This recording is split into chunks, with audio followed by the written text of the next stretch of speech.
그날 서윤의 손에서 걸레가 떨어졌습니다.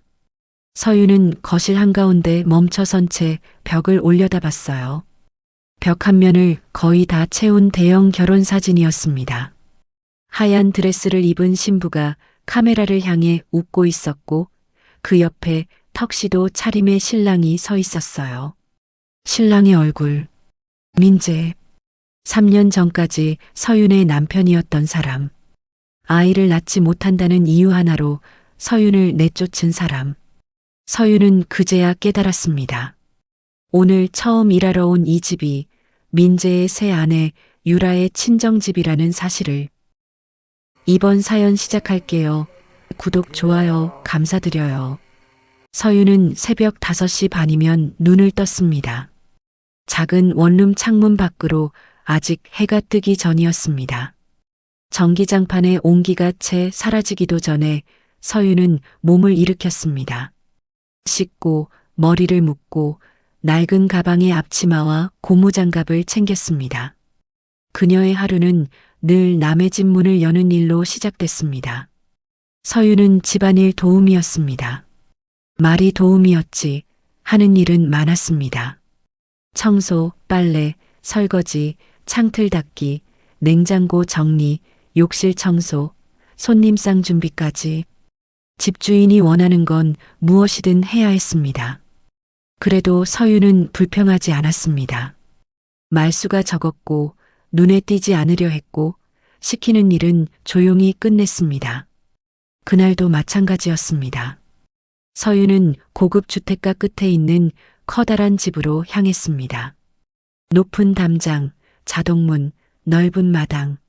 처음 이 집을 소개받았을 때 소개소 직원은 이렇게 말했습니다. 말조심만 하면 돼요. 돈 많은 집이라 일은 좀 많아도 월급은 안 밀릴 거예요. 서윤은 그 말만 믿고 일을 받았습니다. 그 집은 겉으로 보기엔 정말 부잣집이었습니다. 현관에는 수입 대리석이 깔려 있었고 거실에는 커다란 샹들리에가 걸려 있었습니다. 벽 한쪽에는 가족 사진들이 액자에 담겨 줄지어 걸려 있었습니다. 서윤은 처음 며칠 동안 그 사진들을 제대로 보지 않았습니다. 남의 집 사진을 오래 바라보는 건 괜한 오해를 살 수 있었기 때문입니다. 그저 먼지를 닦고 액자를 바로 세우고 조용히 지나쳤습니다. 그런데 그날은 달랐습니다. 거실 중앙벽에 새로 걸린 대형 결혼 사진이 있었습니다. 액자가 너무 커서 청소를 하려면 가까이 다가갈 수밖에 없었습니다. 서윤은 마른 걸레로 액자 아래쪽을 닦다가 손을 멈췄습니다. 사진 속 신랑의 얼굴이 눈에 들어왔습니다. 그 순간 서윤의 손에서 걸레가 툭 떨어졌습니다. 사진 속 남자는 민재였습니다. 3년 전 서윤을 버린 남자. 서윤의 전 남편이었습니다. 서윤은 한동안 숨을 쉬지 못했습니다. 사진 속 민재는 환하게 웃고 있었습니다. 그 옆에는 화려한 웨딩드레스를 입은 여자가 서 있었습니다. 그 여자가 바로 이 집 딸 유라였습니다. 서윤은 그제야 알았습니다. 자신이 일하러 들어온 이 집이 민재의 새 아내 친정집이라는 사실을. 서윤은 천천히 뒤로 물러섰습니다. 머릿속에 3년 전 일이 한꺼번에 밀려왔습니다. 그때 서윤은 민재의 아내였습니다. 시댁에서 그리 환영받는 며느리는 아니었습니다. 친정이 넉넉하지 않았고 혼수도 많지 않았고 시어머니 눈에 들 만큼 화려한 여자도 아니었습니다. 그래도 서윤은 잘 살아보려고 했습니다. 시어머니가 모진 말을 해도 참았습니다. 남편 민재가 늘 어머니 편만 들어도 참았습니다. 언젠가는 알아줄 거라고 믿었습니다. 하지만 결혼한 지 몇 년이 지나도록 아이가 생기지 않자 시댁의 태도는 완전히 달라졌습니다. 처음에는 걱정하는 척했습니다. 그러다 점점 눈빛이 바뀌었습니다. 그리고 어느 날 시어머니는 서윤을 거실에 세워놓고 말했습니다. 우리 집대를 끊을 며느리는 필요 없다. 서윤은 아무 말도 하지 못했습니다. 민재는 옆에 앉아 있었습니다. 하지만 민재도 아무 말도 하지 않았습니다. 서유는 그 침묵이 더 아팠습니다. 시어머니가 자신을 몰아세우는 말보다 민재가 입을 닫고 있는 모습이 더 견디기 힘들었습니다. 시어머니는 계속 말했습니다. 내가 우리 민재 인생을 막고 있는 거야. 이제 그만 놔줘라. 서유는 민재를 바라봤습니다. 혹시라도 한마디쯤은 해줄 줄 알았습니다. 어머니, 그만하세요. 그 말 한마디라도 해줄 줄 알았습니다.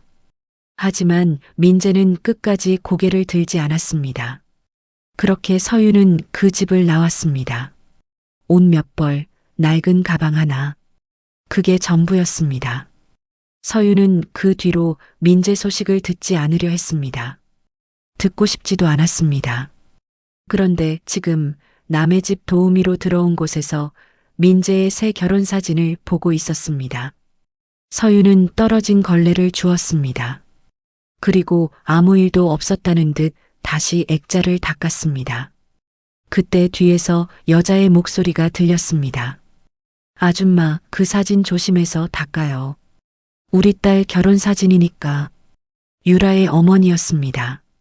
서유는 고개를 숙였습니다. 네, 알겠습니다. 유라의 어머니는 소파에 앉으며 혼잣말처럼 말했습니다. 우리 유라가 시집은 정말 잘 갔지. 그 집도 돈 좀 있고 회사도 있고 이제 우리도 한숨 돌리게 생겼어. 서유는 대답하지 않았습니다. 그 말이 이상하게 귀에 걸렸지만 그때까지만 해도 서유는 아무것도 알지 못했습니다. 유라의 친정집은 겉보기엔 완벽했습니다. 비싼 가구, 고급 그릇, 수입차, 명품 가방.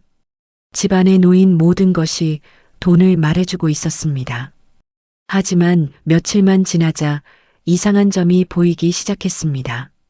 전화가 자주 왔습니다. 집주인 부부는 전화를 받을 때마다 목소리를 낮췄습니다. 조금만 기다려달라고 해. 이번 달만 넘기면 돼. 민재 쪽에서 돈 들어오면 바로 막을 수 있어. 서유는 처음엔 못 들은 척했습니다. 남의 집 사정을 아는 척하면 안 된다는 걸 오래전부터 알고 있었습니다. 하지만 듣지 않으려 해도 들리는 말들이 있었습니다. 유라의 친정회사는 이미 빚더미에 올라 있었습니다.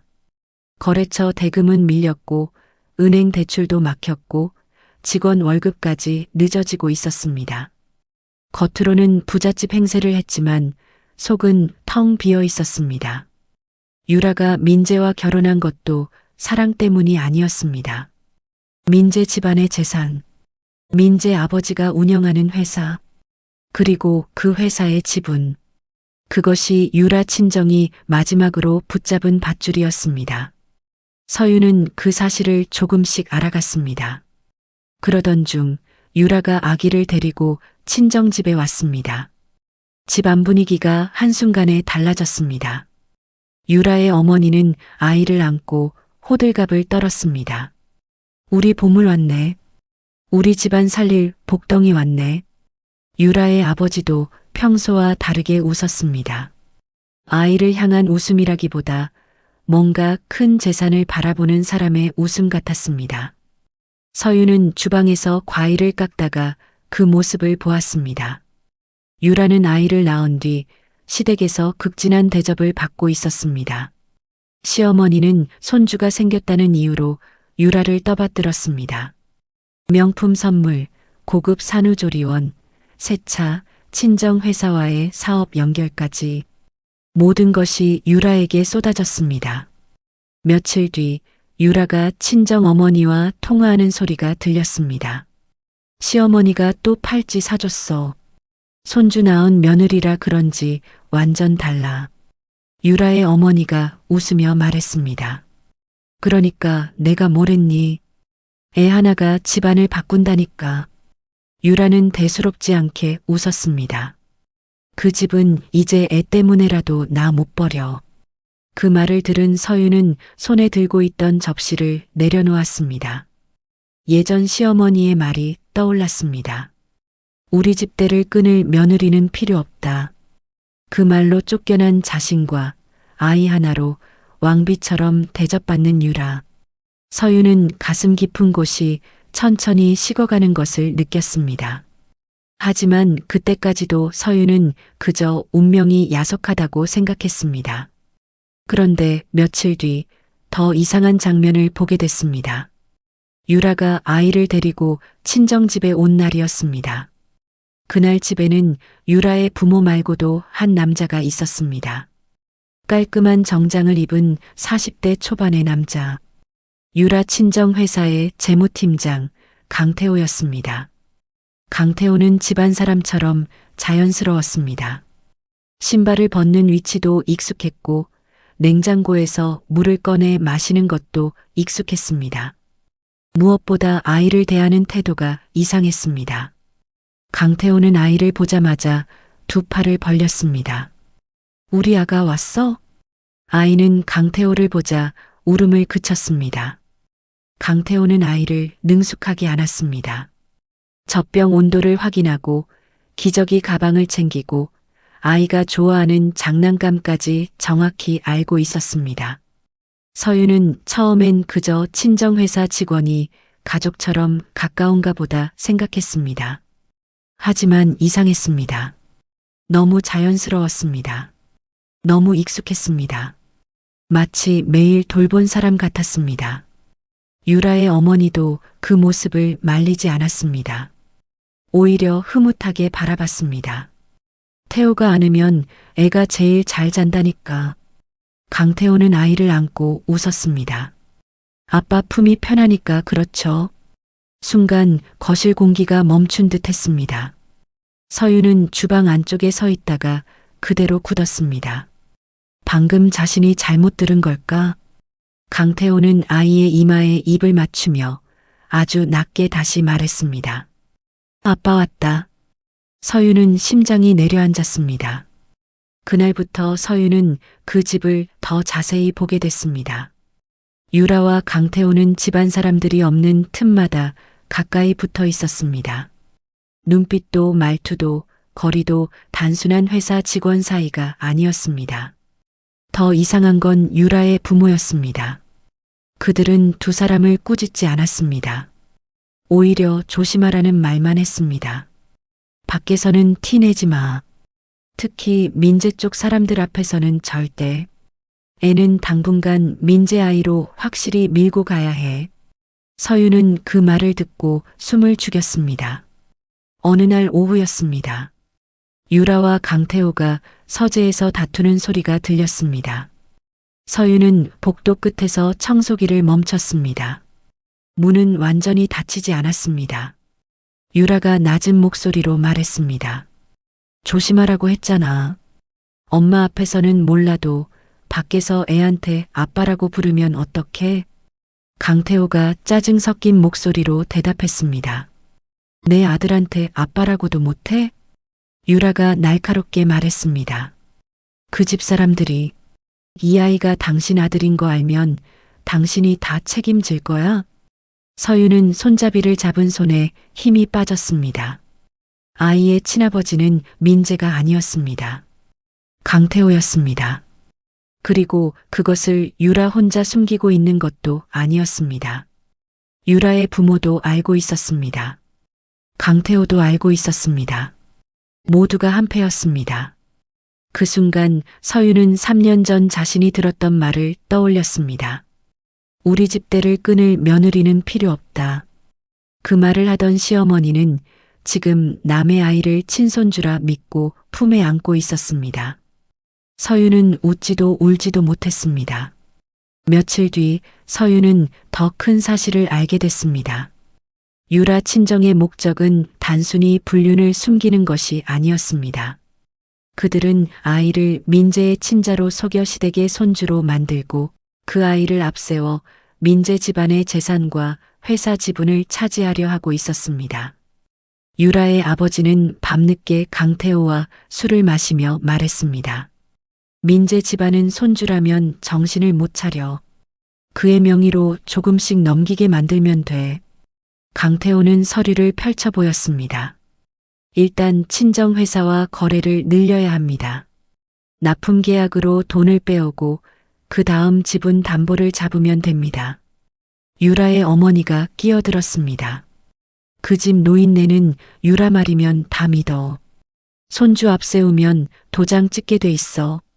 유라는 웃으며 말했습니다. 서윤인가 뭔가 하는 전처는 애 못 낳는다고 쫓겨났다면서요. 그러니 시어머니가 나한테 더 매달릴 수밖에 없죠. 서윤은 복도 모퉁이에 서서 그 말을 들었습니다. 그들은 서윤의 이름까지 알고 있었습니다. 그리고 그 이름을 비웃고 있었습니다. 서윤은 그날 밤 집으로 돌아와 오래도록 잠을 이루지 못했습니다. 바로 시댁에 알려야 할까? 하지만 그 사람들이 자신의 말을 믿을까? 3년 전에도 그들은 서윤의 말을 듣지 않았습니다. 그저 아이를 못 낳는 여자라는 이유로 내쫓았습니다. 서윤은 고민 끝에 조용히 움직이기로 했습니다. 무작정 찾아가 말하지 않았습니다. 증거를 모았습니다. 유라와 강태호가 함께 있는 사진, 강태호가 아이를 안고 아빠처럼 행동하는 영상, 유라 부모가 아이의 친부를 알고도 상속 계획을 말하는 녹음, 친정회사로 돈이 흘러 들어가는 서류 사본, 시댁회사와 유라 친정회사 사이에 수상한 계약서. 서윤은 하나씩 모았습니다. 그녀는 복수심에 눈이 먼 사람처럼 움직이지 않았습니다. 오히려 조용하고 차분했습니다. 마치 매일 남의 집 먼지를 닦듯 더러운 진실을 하나씩 걷어냈습니다. 그리고 어느 날 서윤은 시댁에 익명으로 봉투를 보냈습니다. 봉투 안에는 일부 단서만 들어 있었습니다.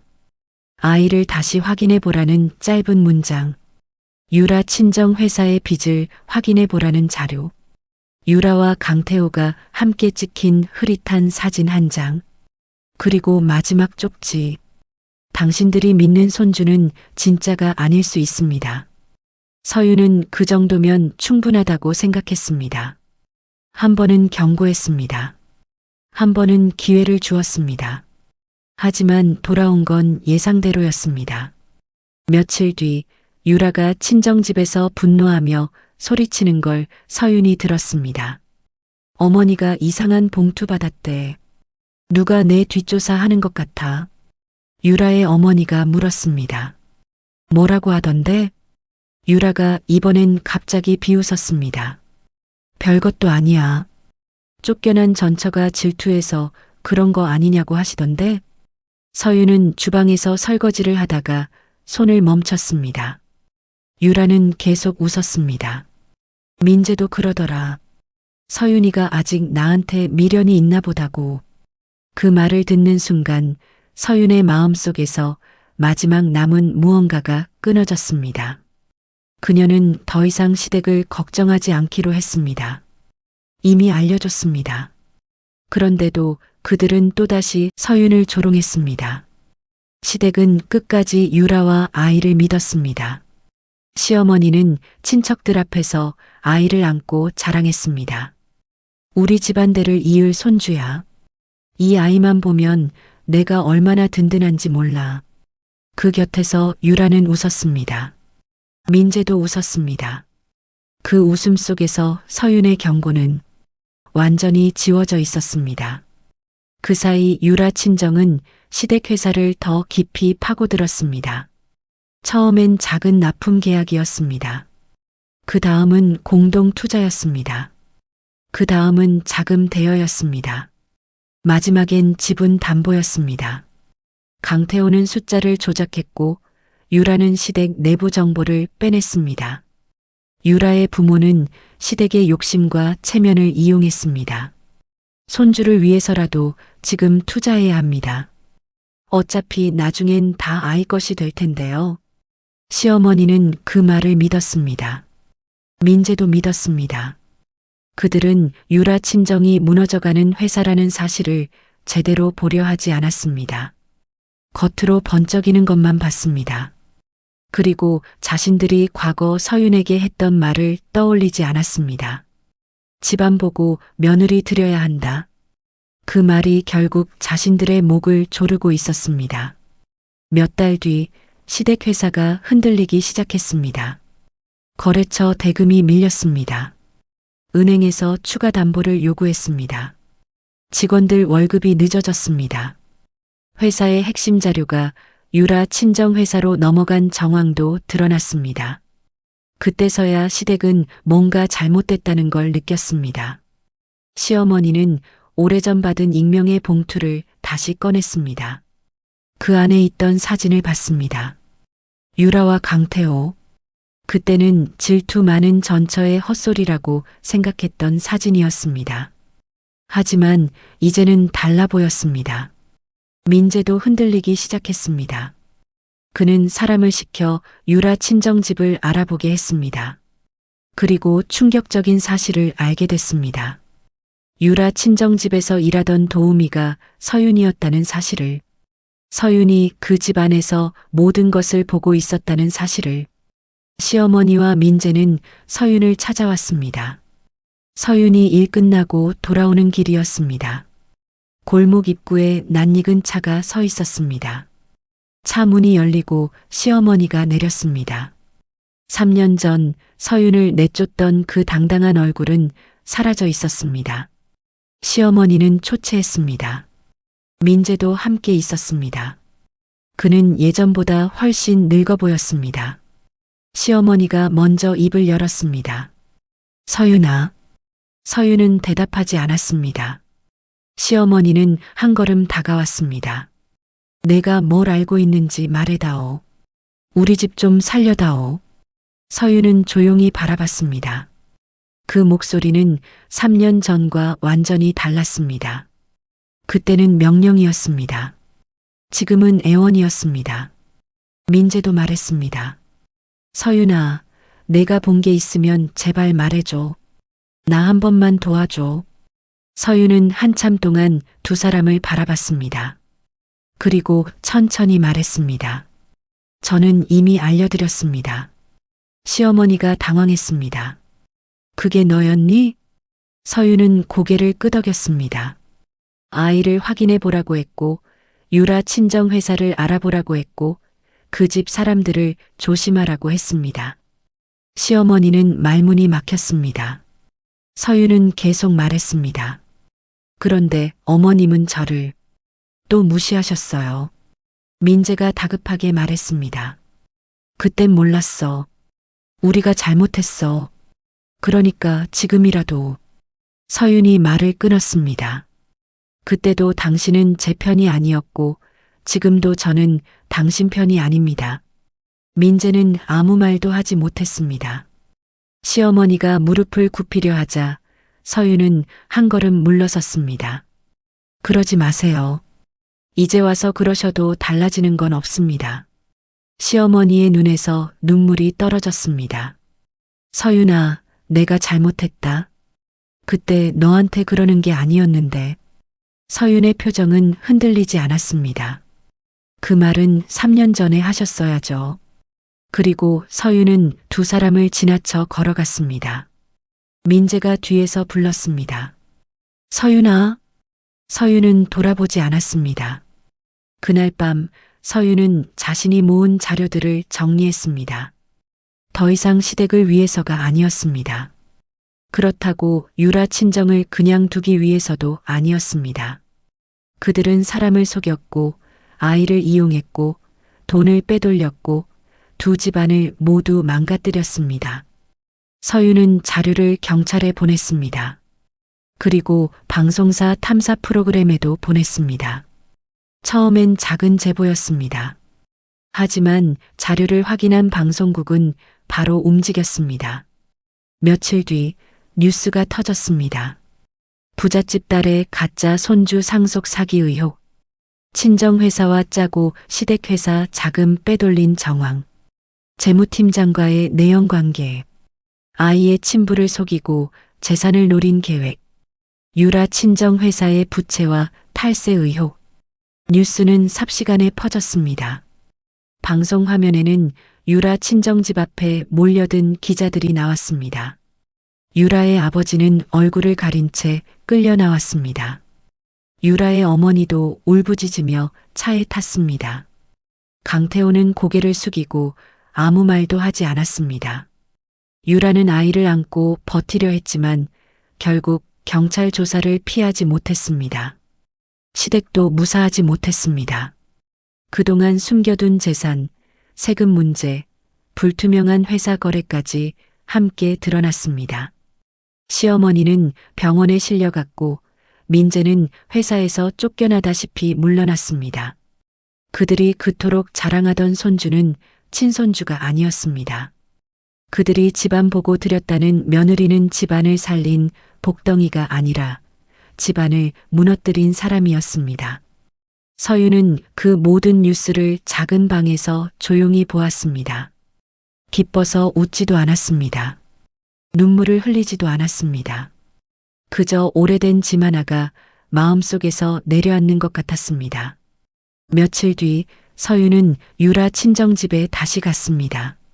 목적은 하나였습니다. 그 집에 두고 온 자신의 물건들을 찾기 위해서였습니다. 한때 화려했던 집은 완전히 달라져 있었습니다. 현관 앞에는 압수수색 흔적이 남아 있었고 거실은 난장판이었습니다. 고급 가구는 삐뚤어져 있었고 서류들은 바닥에 흩어져 있었습니다. 벽에 걸려 있던 대형 결혼사진도 바닥에 떨어져 있었습니다. 사진 속 민재와 유라의 웃는 얼굴 위로 먼지가 내려앉아 있었습니다. 서유는 그 사진을 잠시 내려다봤습니다. 그리고 아무 말 없이 지나쳤습니다. 그녀는 다용도실로 향했습니다. 그곳에는 자신이 쓰던 작은 청소도구 캐비닛이 있었습니다. 서유는 문을 열었습니다. 안에는 낡은 앞치마가 걸려 있었습니다. 고무장갑 한 켤레, 작은 수첩, 여분의 양말, 오래된 머리끈, 남의 집에서 일하며 잠시 넣어두었던 자신의 것들이었습니다. 서유는 그것들을 천천히 가방에 담았습니다. 그런데 캐비닛 아래쪽 구석에 처음 보는 검은 가방 하나가 놓여 있었습니다. 서유는 잠시 멈췄습니다. 그 가방은 자신의 것이 아니었습니다. 낡지도 않았고 청소도구와 어울리지도 않았습니다. 서유는 조심스럽게 가방을 꺼냈습니다. 무거웠습니다. 한참 동안 바라보다가 지퍼를 열었습니다. 그 안에는 5만 원권 현금 뭉치가 가득 들어 있었습니다. 서유는 숨을 멈췄습니다. 현금은 비닐에 쌓여 있었고 몇몇 묶음에는 은행 띠지도 남아 있었습니다. 아마 유라 친정이 압수수색을 피하려고 숨겨둔 돈이었습니다. 가장 하찮아 보이는 곳, 누구도 귀중한 것을 숨겼으리라 생각하지 않을 곳, 도우미가 쓰던 청소도구 캐비닛. 그들은 끝까지 사람을 그렇게 봤습니다. 중요하지 않은 사람, 눈에 띄지 않는 사람, 무시해도 되는 사람. 그래서 가장 안전한 곳이라고 생각했을 것입니다. 서유는 가방 속 돈을 한참 동안 바라봤습니다. 그리고 천천히 고개를 들었습니다. 다용도실 창문으로 오후 햇살이 들어오고 있었습니다. 서윤의 얼굴에 빛이 닿았습니다.